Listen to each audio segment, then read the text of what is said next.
Welcome, everybody, to the Winner's Circle Sports Betting Channel. My name is Ross Benjamin. It's Thursday, September 29th, and we're talking college football today with two of the finest handicappers you'll find anywhere on the internet and in the country. Mr. Doug Upstone of DocSports.com, and also Kyle Hunter, the soft-spoken one of gamblersWORLD.net, and a soft-spoken handicapper, however, a lethal college football handicapper. Kyle, tell them how well you've been doing since the beginning of last year in college football. Yeah, my run in college football is 76 and 35. So a great run. It's been 3-2 weeks in a row, but we take 3 and 2 weeks. I take 3 and 2 every single time. You could say that I'm soft-spoken, but and I'm sorry, Doug, I have to bring it up. But at the end of the Notre Dame and Ohio State game, you guys would have been surprised how I was not at all soft-spoken about that, the end of that game. So I had to apologize to my wife for waking up our daughter there at the end of that game. Yeah, I can understand, especially the way that game finished. What a thriller. Well, Doug, what could you say? You had a friendly bet with Kyle last week. Could have won either way. Maybe Notre Dame should think about using 11 players on defense when it counts the most. And that might be a little bit of a help anyway, right, buddy? Yeah, well, one of the things that, higher education doesn't do is that doesn't help you evidently to count beyond the all the fingers on your hands, because that only goes to 10. So obviously to get to 11 was a test for them. And besides, as I mentioned on Monday, the fact that they could have easily substituted a player in, or not even substituted, they could have easily put another player in after Ohio State substituted. Otherwise, I digress. Ohio State won the game. Notre Dame had every opportunity to, and they didn't. Simple as that. They're starting to have a class at Notre Dame this week for all of those people that if it gets beyond 10 and they can't use their two hands, they now could take their shoes off. Yes. And they can go to 20. Good idea. I like it. Anyway. All right, we got some great matchups we're going to cover today. Doug, I don't want to get too far ahead of myself, but before we get to the matchups and the promos, tell the folks a little bit about what's going on at Doc Sports with you.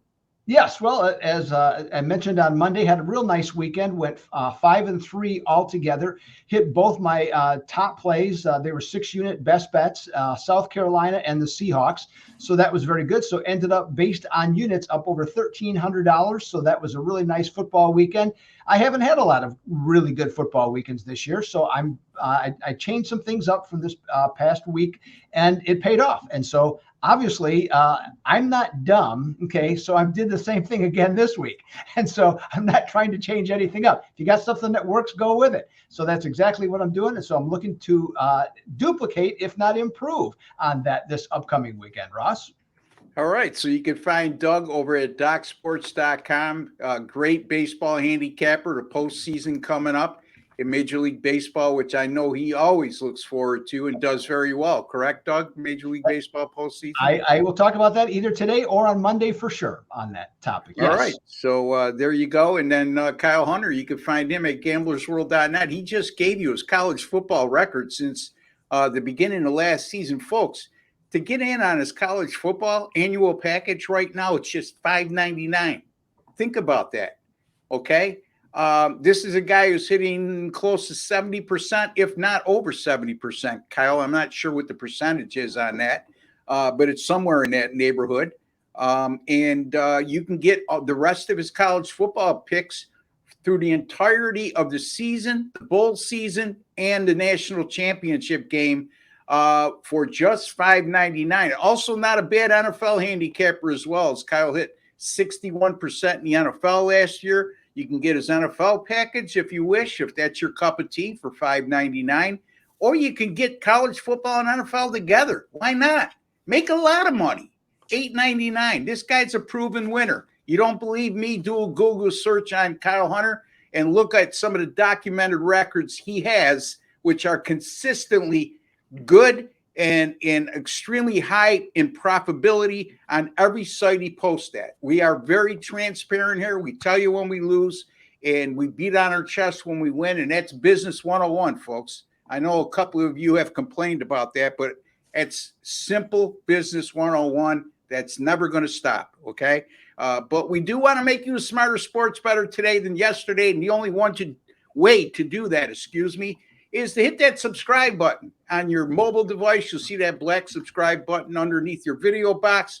Click on that. It'll get you subscribed. It's absolutely free. There's no strings attached. There's no hidden agenda.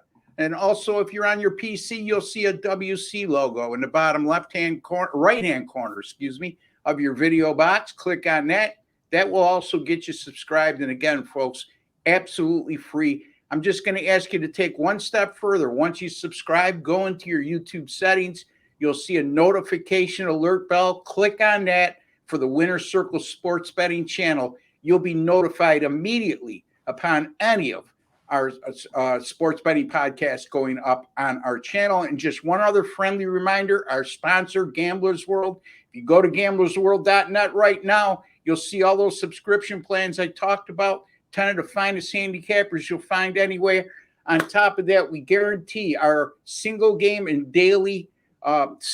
and multi-game daily packages and any subscription plan of 30 days or less, which means if you don't win, you don't make a profit, we'll credit your account back the exact amount of your purchase price, and you can use that at any time you wish, on anything you wish, or on any handicapper you wish. So if you lose with me, you could buy from Kyle and vice versa. It doesn't matter. And let's hope that's a moot point, because the way both of us are going in college football, I'm 11-0 the last 2 Saturdays, folks. You might want to make a note of that. Also 3-0 with my 5-unit top plays of the week in college football since the start of the season. All right, let's get to the meat and potatoes. Mr. Hunter, the soft-spoken but lethal guy. You're going to be taking a look at a really, really good matchup, in my opinion. And it's got a little bit of intrigue here because LSU, number 13, travels to Mississippi to take on the Ole Miss Rebels. And currently right now, LSU is number 13 in the country, Ole Miss number 20. LSU is a short 2.5-point road favorite. The total in this game is 66. Since losing to Florida State, LSU's looked awfully damn good, Kyle. And Ole Miss, how do they rebound after that disappointing loss at Alabama last week? Take it away, my friend. Yeah, I mean, this is an Ole Miss team that had really high hopes for that game against Alabama. You know, Lane Kiffin was talking some smack before the game. They were feeling pretty good about themselves. The first half was kind of okay, I guess. That was a really ugly game, to be honest. You know, I guess that's what Alabama would want with the strong defense and questionable offense at times. But Ole Miss's offense was far worse than I expected in that game. They didn't take too many shots downfield. Jackson Dart is a good quarterback. I don't think Jackson Dart's a great quarterback. Judkins is their best player on offense, and he didn't get that many touches in key parts of that game. I think LSU didn't play their best last week against Arkansas. LSU, we saw them at their best against Mississippi State. LSU's upside is really high. I think LSU is an inconsistent team. It would surprise me if LSU doesn't come with a strong effort here going to Mississippi. If you look at this, Jaden Daniels has been tremendous in this offense. You know, I don't think Brian Kelly could want anything more than what Jaden Daniels has done for them. And Jaden Daniels is a good passer at this point. The best offense for LSU is kind of when a play breaks down and Jaden Daniels takes off. I mean, he is a tremendous scrambler. I think that's going to be a big problem for the Ole Miss defense. Ole Miss is really aggressive on defense. They bring a lot of blitzes, get a lot of tackles for loss. I think LSU can exploit their aggressiveness, make some big plays there, both in the passing and running game.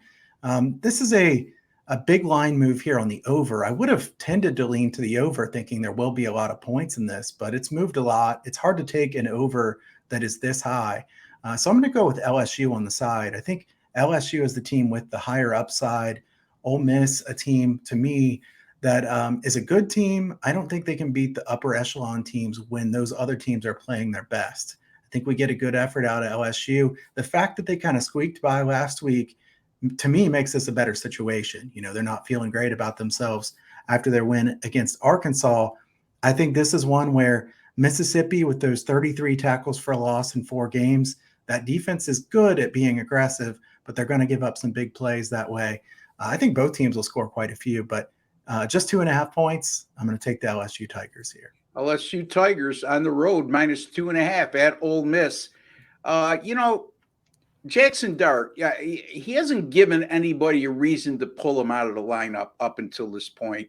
Like you just said, sort of a disappointing effort last week, but I certainly would like to see Spencer Sanders get a shot. I really do. I just think he fits that offense much better because Lane Kiffin likes to throw the ball and throw the ball and throw the ball. And Sanders is a mobile quarterback too. He gives you that element. So I don't know. Any thoughts on that, Kyle, or too early to start entering into that discussion? Yeah, I think until last week, Jackson Dart had played really well. So it would have been tough. Spencer Sanders is really good. And I'm sure when Spencer Sanders transferred over, he didn't expect to just sit all the time. He could have gone somewhere else and played a lot. Jackson Dart is a quarterback that takes a ton of shots downfield. He's not very good in those mid and short range passes. He throws the deep ball. If he's not hitting that deep ball, he's kind of in trouble. Alabama, I'm surprised they didn't take more shots downfield against Alabama because sometimes that has worked. We've seen Texas do that multiple times. Ole Miss had a kind of strange plan for that game, in my opinion. And, some people would say this is a circle the wagons type game for Ole Miss, but I agree with you, Chip, Ross. I think I almost called you Chip. Boy. There you would go. have been on my chip list. I was going to say, is that a good or bad thing? That's got to be a good thing. Well, right? it's a substitute word for another 4-letter word. Anyway, go ahead. No, I think that this is one of those spots where Ole Miss it would be nice to see them mix in Spencer Sanders. I don't think Jackson Dart is bad. Nobody's saying Jackson Dart's a bad. That's not what I'm implying either. It's just who has the higher upside. Would be curious to see how that would go in this game. I think Ole Miss's defense is going to struggle to get stops, so I'm going to go with the Tiger side of this one. Yep, there you go. Kyle is banking on the fact both teams will be able to score, but he's not willing to go over the total of 66 because, especially under these new rules in college football, it is a high number by this modern day standard. He likes LSU's defense to come up with more stops at critical times in the game, which will make the difference, according to what I'm hearing. Anyway, Doug, any thoughts on this contest? Yeah, well, first of all, let the chips fall where they may. Okay, so let's just get that out of the way. And they're comedians anyway. And I look at LSU. I'm looking at Mississippi, and one of the things that I can't get over, and it's obviously Lane Kiffin. It's what he wants is Jackson Dart is also the team's leading rusher. Okay. And it's essentially by design, by the number of carries that he's had and how they've built their offense. So everything is wholly dependent upon him to work. And that means running and throwing the ball. So I look at this and say, this is not a great offense. Okay. Against inferior defenses. Yes, they can, score 40 whatever points and do really well. And not that LSU has a great defense. I look at Jaden Daniels. He is the second leading rusher, on LSU, and he has the most carries. But as Kyle mentioned, those are more just impromptu things that just occur, and then he takes off running to either throw or run the ball. The thing why I also like LSU here is the consistency of the run game. Is that LSU runs the ball with a purpose. They average almost 200 yards per game. And Mississippi has been good against run, based on, like I say, some of the run blitzes and things that they do. But overall, the Mississippi run game is far more inconsistent. You can take away Dart if that's the case. That really hampers them and forces them to throw the ball. So I'll take LSU minus the points in this one. Okay, so both gentlemen like LSU minus the points. I'm going to play the devil's advocate here, and I'm going to say that Ole Miss is going to bounce back in this contest at home as a short underdog, and I'll take Ole Miss here just to make things intriguing. It's not going to be on my premium card, folks, so let me straighten that out right away because I'm protecting that premium card. Like I said, 11-0 the last 2 Saturdays, and when I put something out for this Saturday, it's going to be something solid. And this pick wouldn't be one that's solid, but just to go against Doug and Kyle for the sake of competition, I'm going to go the other way and take Ole Miss. And Doug, you're going to be looking at Texas A&M and Arkansas. Now, this game will be played in Arlington, Texas, at the home of the Dallas Cowboys, or the house that Jerry built, whatever way you want to term that. A&M right now is a 6.5-point favorite. The total in this game is 54. A&M coming off an impressive win last week, 27-10. And both teams are unranked, and that's sort of a surprise, because if you would have said at the beginning of the year that not only both teams would be unranked, but not even one of them would be ranked, I think that would be a big surprise to a lot of people who are avid college football fans. But you take it away, my friend. Yes, well, it goes along with the SEC, just has shown to be not quite as strong this year as we've seen in past years. Now, Texas A&M comes into this one having won 10 of the last 11 meetings in this old school rivalry dating back to the, ready for this, Southwest Conference days. Okay, that goes back into the early 90s when that thing fell apart. However, Aggies, they've only managed to cover one of the last 5 games, and that was last year, winning 23-21 as a 1-point favorite. So it could hardly be any closer than that. Now, Arkansas, they gave a great effort last week against LSU. Only lost by 3, a 17.5-point road favorite. It's not a huge surprise in the context. That's a big rivalry game for them. But if you look at the Razorbacks for the season at 2-2, off kilter because their offensive line is not performing up to previous standards. The secondary consistently has communications issues, and they have so many untimely penalties and turnovers. It's just killing them across the board. At the same time, the Aggies are far from perfect, Ross and Kyle. They were throttled by Miami, losing by 15 points, and they have some offensive woes of their own. And Jimbo Fisher is just, I don't know, just there's no mojo going with that program in that regard. They have lost now starting quarterback Connor Wegman on kind of a surprise. They thought he just had an injured foot, but now he's out for the season with a broken bone in his ankle. But they still have a capable quarterback, former LSU quarterback, in fact, Max Johnson. So he should be able to do okay for them. Texas A&M has found a way to win in this matchup, even though at times they've been outplayed. But in this one, I note that the Aggies are 6-17 against the spread after gaining 6.5 or 6.75 or more yards per pass attempt and allowing 3.75 or more yards per play in their last game. Look for Arkansas to once again play hard, press the Aggies, come up 3 points short, but cover the spread of 6.5. I will take the Hogs to get the job done on Saturday. All right, Doug likes this game to go down to the wire, and he's going to take the Arkansas Razorbacks as an underdog of 6.5 over the underachieving Texas A&M Aggies that, as Doug put it eloquently, has no juice right now under Jimbo Fisher. I can't disagree with that. But, how do you approach these types of games, Kyle? When you have a team like Arkansas, 2 weeks ago, they lose at home to BYU, and they outgained them by a considerable margin, but still lost the game.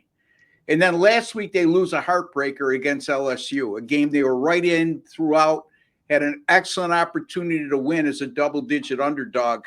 And now they have to come back to a neutral site to take on A&M, who's coming off a little bit of momentum. How do you think Arkansas, or how do you treat teams in these situations after not only one, but 2 very, very disappointing losses? I think this is a really tricky game, guys, and we're always 100% honest and transparent. That's always been my brand all the way. This would be one of the last games I'd want to pick this week, to be honest. So I will say this is definitely not going to be on any kind of premium card of mine. I think this is a really difficult one, partially too because Rocket Sanders, who's a superstar running back, is questionable for this game for Arkansas. If he comes back, Arkansas is much better. It takes a lot of pressure off KJ Jefferson. Jefferson's a good player at quarterback. He kind of needs that running back to take some pressure off of him. Sanders is a home run hitter guy. I know that Pittman is not wanting to say the status of Rocket Sanders. I mean, he's doing everything he can, and you can't really blame him. There's gamesmanship here. We know that happens in college football. If he plays, I think Arkansas is a good bet here. If he doesn't play, I don't know what to take in this one. So this is a tricky game. Like you said, Ross, Arkansas coming off a couple tough losses. Do you really want to trust Texas A&M laying points? I mean, I don't think Texas A&M is the type of team that I want to lay points against a quality opponent with. Now, you could argue Connor Wegman has done well. Max Johnson's a good backup quarterback, one of the best backups you could have in the country. So I don't think the drop-off there is significant. I think if I were absolutely forced to take something here, I might take the over. But that is not something I love here in this game. And guys, right as we're talking, I see some money coming in on Arkansas here on the odd screen in front of me. So it's interesting just to see the line move right as we're talking. But well, Arkansas, Doug has that kind of influence. I was going to say, Doug just bet this, and I could see him. I think he might have just put in a big bet right there. So there we go. Yes. They're responding to Doug's bet. I guess I'm going to side with Doug here if I had to side with somebody because I know Doug's a good handicapper. I do not think this is the greatest game to find great value in, though. Yeah, Doug's an excellent handicapper. There's no two ways about that. It's also a game that I'm going to stay away from. Max Johnson, by the way, that's Brad Johnson's kid. And if you don't remember Brad Johnson, he was a quarterback of the Tampa Bay Buccaneers when they won the Super Bowl over the then, was it Oakland Raiders or Los Angeles Raiders? I can't even remember. Oakland. Okay. So there you go. And he's a lefty. His dad was a righty. So that's and not a bad backup quarterback, as Kyle said. And, Spencer Sanders, not too bad either. Like to see him get a shot, man. We'll see what happens, though. I'm going to look at Kansas and Texas. Kansas right now, number 24 in the country. Texas is the number 4 team in the land, I believe. Number 3, excuse me. And the Longhorns come into this matchup a 16.5-point home favorite.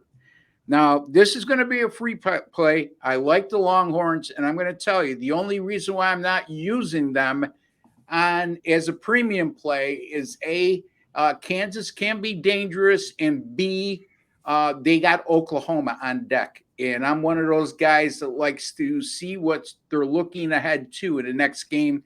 And that might be a possible look-ahead spot when you're laying this many points against a quality team. Now, having said that, I believe that Texas is the better team on both sides of the ball. The statistics might not bear that out, but they've also played tougher competition. Kansas has played 4 games. One of them was versus a FCS team in Missouri State, and the other 3, I think I have it here at my disposal. I don't. I thought Illinois. I had it. Anyway. Illinois, Nevada. Illinois. Nevada and BYU. Yeah. Nevada's basically FCS, right? Yeah. So, again, and you look at Texas, I mean, their 4 games includes that impressive win at Alabama, and there was no fluke with that game as they dominated the Crimson Tide on the road, in my opinion. So I think this is what I call a heavy line. I think when I say that, it's a line that jumps out at me and says they're begging me to take the undefeated double-digit underdog here with Texas playing Oklahoma on deck. And then if you look at just the raw data, guys, and you'll see the numbers offensively and defensively for each team, they're comparable, okay? But again, you got to understand the level of competition that each has played thus far, okay? And this is a Texas team that's thrown the ball for over 300 yards in 3 of their 4 games. Quinn Ewers has been terrific. And if you watch Kansas last week, like I did, because they were my top play of the week, I had a -9.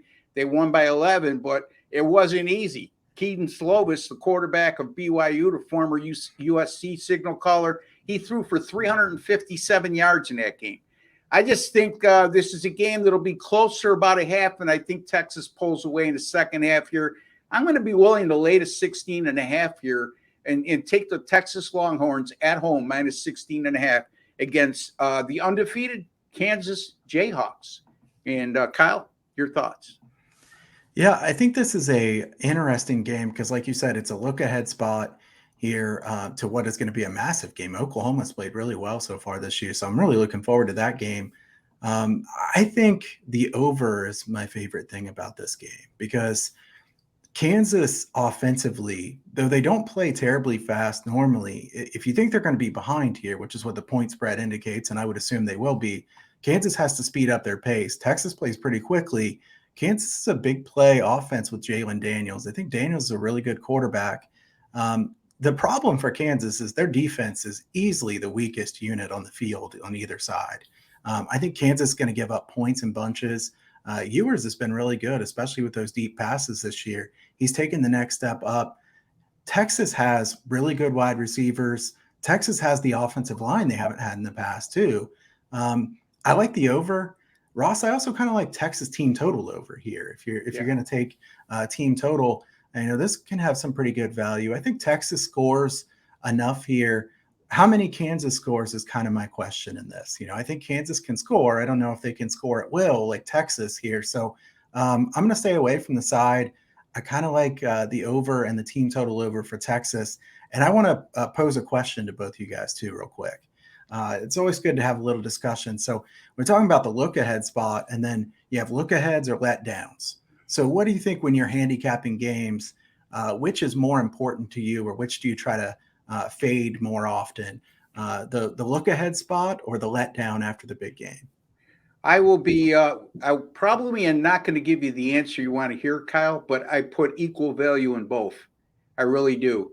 The letdown spot, again, everybody's saying Notre Dame's going to let down this week after losing that excruciating game against Ohio State. And I've heard everybody and their mother like Duke plus the points. Now, I'm not saying I'm taking either side, but I guess if I had to make a choice, it would be the letdown versus the look ahead, because what kind of emotion they had the week before, and you can almost guess what kind of emotion they're going to have the prior week, depending on the result. Okay, and it's human emotion is human emotion. We can't really measure in our own head anyway. It's a little more difficult to measure an emotion of a team that's looking ahead to a big game next. In this particular instance, if you're looking ahead past the number 24 team in the country that's 4-0 and on the rise, I think there's less of a chance of that occurring in this situation than other situations when there's a look ahead. So I know that's a convoluted answer, but it's the best I can give at this point. Doug? Yes, I tend to look at letdown spots more because look aheads seems to be more subjective. Okay, yes. Just from my perspective, and so and a lot of it also has to do with the coaching.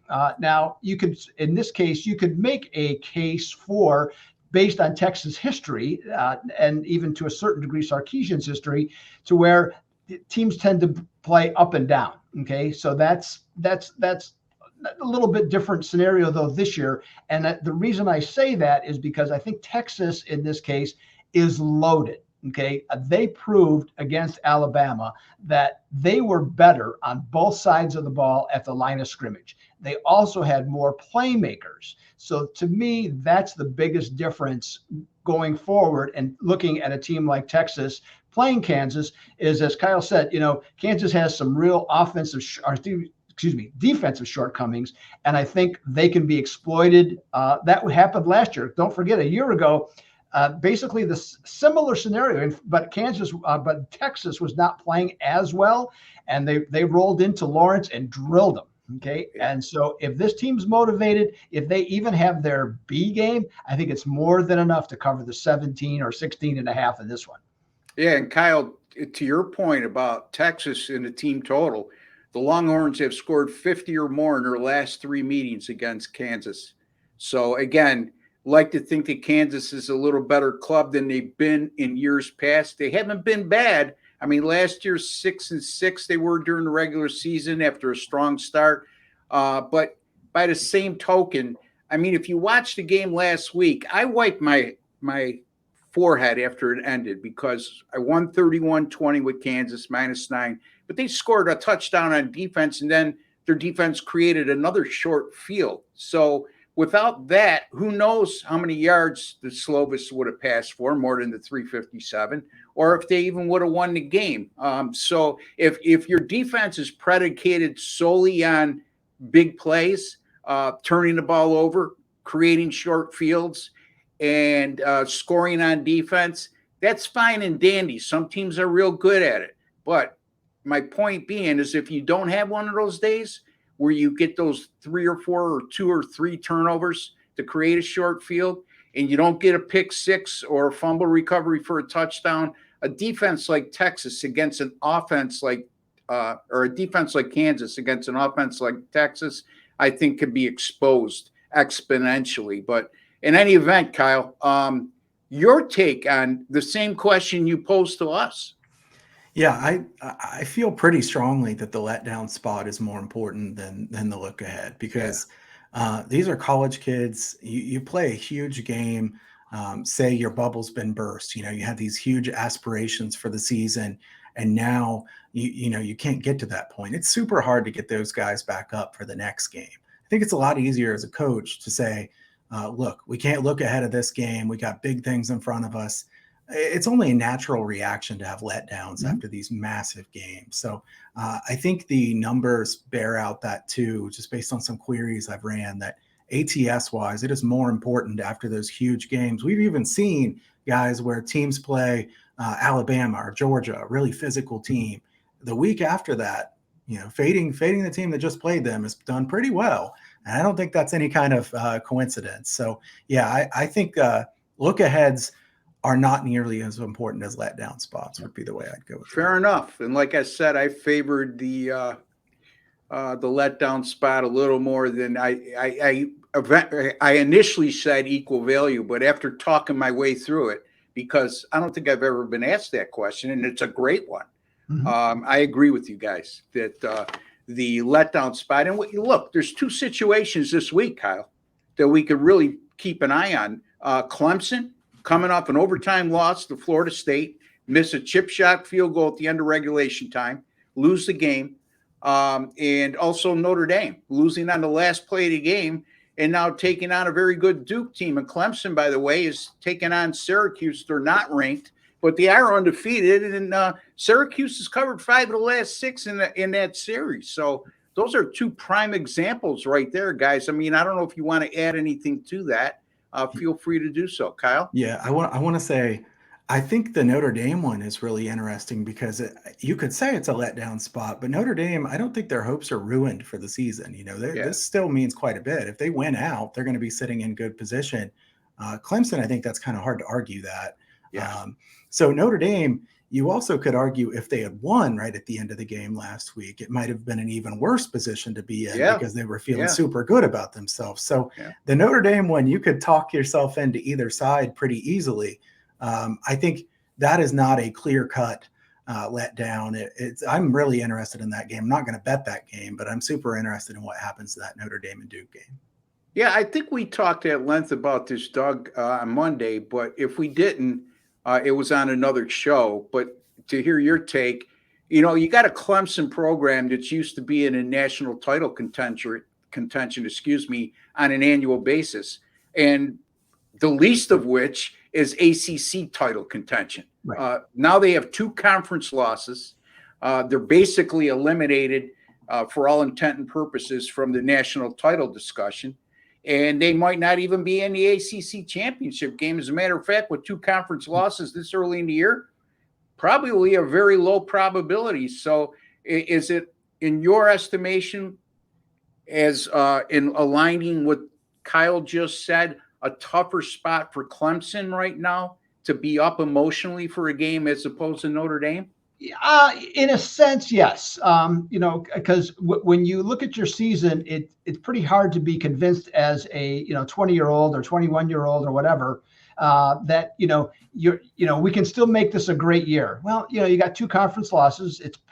Seems pretty evident that a lot of this would just be coach speak to a player of that age. And so, I'm not sure they're going to get the buy-in. Now, if they win 3 or 4 in a row, okay, maybe the coach can tell a different story, but they have to do that first. Notre Dame certainly is in a better position. Their schedule, though, is brutal. At Duke, at Louisville, just changed to a night game, and then having home to USC. So they'll actually have played 8 straight weeks to start the year before having a bye. Normally, I don't really know how and why this happened. Normally, they would have a bye before USC. But so their schedule is it's a tough one. we'll see what they can do. I'm not sold. Initially, I thought they really didn't have much of a chance to even maybe to win the game. When I thought of it on Sunday and maybe a little bit on Monday, come around maybe a little bit to that end. But covering the spread against Duke, that could be interesting to me. Yeah, and to Kyle's point, where he said just because they lost one game, they're not out of the national title conversation. And he's right. You lose in the last second, Ohio State. You just rattled off 3 quality opponents they've yet to face. I mean, they sweep all 3 of those opponents and win the games they're supposed to win. You make a hard case against them by the year's end, because there's not going to be 4 undefeated teams at the end of the year from Power 5 schools. I just don't foresee it. Anyway, go ahead, Doug. And in November, guess where they go? To Clemson. Yeah. Well, there you go. So that's it would be another quality win if they won there, because anytime you can go into Death Valley and win, it's a quality win. I don't care if they're in a down year or not. Anyway, Kyle, tell the folks a little bit about what you may have coming up this weekend. I know you got a couple picks up already for the weekend, and anything more you want to fill them in on and share with them. Yeah, 76-35 run in college football. I already have 3 plays up for this weekend, 2 totals, 1 side. People who know me the best know that totals have been my specialty long run. I do have a side I like a good amount this weekend as well. So we're going to be adding some more plays coming up here later tonight. So stay tuned there on Gamblers World. You'll see more plays coming up. And also NFL, I'll be loading those plays up tomorrow. So plenty coming up. The MLB playoffs are going to be coming up pretty soon. I like the playoffs. Not a big fan of the end of the regular season betting. So keep my volume lower at the end of the regular season for baseball. But big weekend of college football ahead. I know there's not the marquee matchups that we've had in some of the other weekends, but hey, that doesn't mean there's less value on the betting board. So Kyle Hunter, he just rattled off a college football record. It's absolutely phenomenal, folks. $5.99 for his college football annual package, right through the conference or the national title game. I don't know what your hesitancy would be. It'll save you a ton of money, and you'll make a ton of money. And yes, Jesse and Sean drilled it in my head and bursted my bubble when I was on a good totals roll a couple months ago, that you're not better than Kyle Hunter when it comes to totals. So it astounded me so much that I had to bring you on the show. Hey, you're better than me in totals. God bless you, buddy. You're a great one. Anyway, and boy, oh boy, that sounded arrogant, didn't it, Doug? I didn't mean it that way. But in any event, Doug, tell the folks exactly what you might have going on this weekend and anything else you want to share. Absolutely. And Ross, I'll pat you on the back. You're still my friend. Okay. Yeah. No matter what you say. Excuse me. So as opposed to Kyle, who's got 2 plays in, well, I'm going to put all 8 of my in tonight, Thursday. That's how we do it at Doc. So at 6:00 Eastern, all of my plays will be in. I have 5 college football plays, including a 7-unit best bet that's going to go Saturday night, and coming up, hit my 6-unit best bet last week.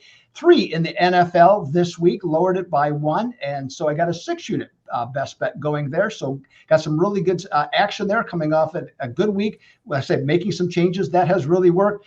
Props continue to be something that I've really excelled at.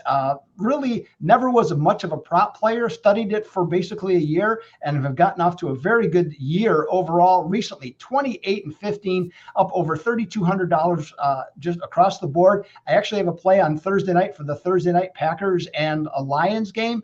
But, hit a nice 5-unit play on the Orioles to go over 4.5 runs on Wednesday.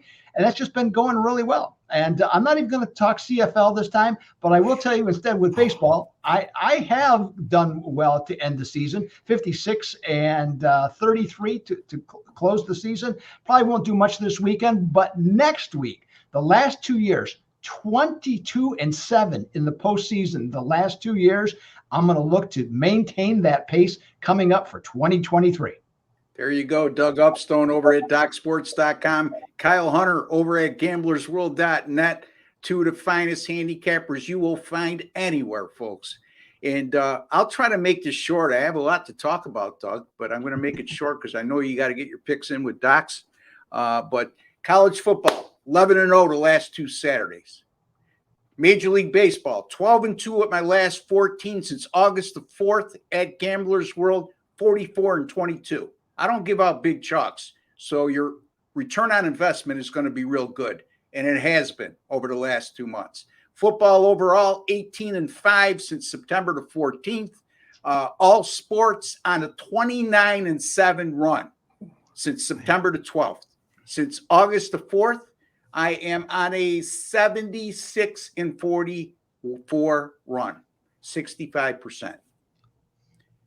I don't know what you're waiting for. Gamblersworld.net for Kyle Hunter, for Ross Benjamin. Purchase, spend a little to make a lot, and do the same thing with Doug over at DocSports.com. There's a like button right underneath you.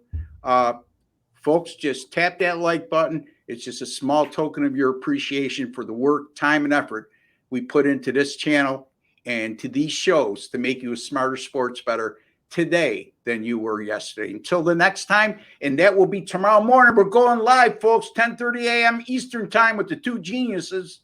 And I say that with all the love in my heart.